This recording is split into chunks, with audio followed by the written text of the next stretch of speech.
చేతులు కాలేక ఆకులు పట్టుకునేటువంటి పనే ప్రస్తుతం జరుగుతోంది.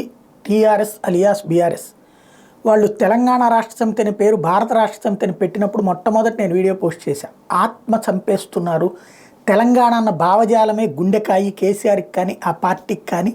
ఇంకోటి జాతీయ స్థాయిలో పీకేదేమి లేదు. ఒక ప్రాంతీయ పార్టీ వెళ్ళి జాతీయ స్థాయిలో తీసుకురావడం, అందులో ఉప ప్రాంతీయ పార్టీ ఎస్పెషల్లీ ఒక ఉద్యమాల నుంచి వచ్చినటువంటి పార్టీ. ఆ ఉద్యమం అంటే ప్రపంచానికి సంబంధం లేకుండా పక్కనున్న ఆంధ్రానే అంగీకరించలేక ఆంధ్రలో వెళ్ళిపోవాలంటూ ఉద్యమం చేసినటువంటి పార్టీ, తెలంగాణ ప్రజల కోసం అని చెప్పినటువంటి పార్టీ. దేశంలోని ఇతర ప్రాంతాల్లో మేము మాత్రం మా ఉనికి చాటుకుంటామంటే అక్కడ వాళ్ళు ఎట్ట ఒప్పుకుంటారు. కాబట్టి భారత రాష్ట్ర సమితి అనే పాయింట్ పక్కన పెట్టి తెలంగాణ రాష్ట్ర సమితిగానే ఉంచుకుంటే బెటర్ అన్నట్టు. బట్ వాళ్ళు భారత రాష్ట్ర సమితిగా దేశమంతా రాజకీయం చేద్దాం అనుకున్నారు. ఆ తర్వాతన ఉన్నది పోయింది, ఉంచుకున్నది పోయింది అన్నటువంటి పరిస్థితి వచ్చింది. ఇప్పుడు అందుకని కేటీఆర్ ఏమంటారు, మనం బోలెడని సంక్షేమాలు చేసాం, కాకపోతే దాన్ని చెప్పుకోవడం చేతకాలేదు, ప్రచారం చేసుకోవడం చేతకాలేదు అంటారు. కానీ చాలా అమాయకత్వం. రోజు పత్రికలు, టీవీలు పుంకాలు అసలు కేసీఆర్ అద్భుత పాలన స్వర్ణయుగం అని రాసుకొచ్చారు. చేసుకోలేకపోవడం ఏంటి?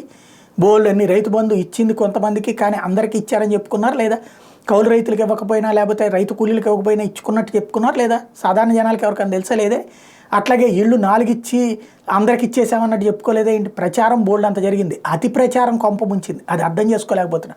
రెండో పక్కన కడియం శ్రీహరి లాంటి తెలుగుదేశం పార్టీ నుంచి టీఆర్ఎస్లోకి వెళ్ళి మొన్నటిదాకా టికెట్ రాక మొన్నే టికెట్ వచ్చి తర్వాత గెలిస్తే ఆయన దురదృష్టవశాత్తు ఆయనగా పార్టీ కాస్త ఓడిపోయినటువంటి దశలో ఆయన కొత్త ప్రతిపాదన తీసుకొచ్చారు. భారత రాష్ట్ర సమితిని తెలంగాణ రాష్ట్ర సమితిగా పేరు మార్చడం మంచిది అన్నట్టు. మరి కేసీఆర్ ఏమంటారో చూడాలి.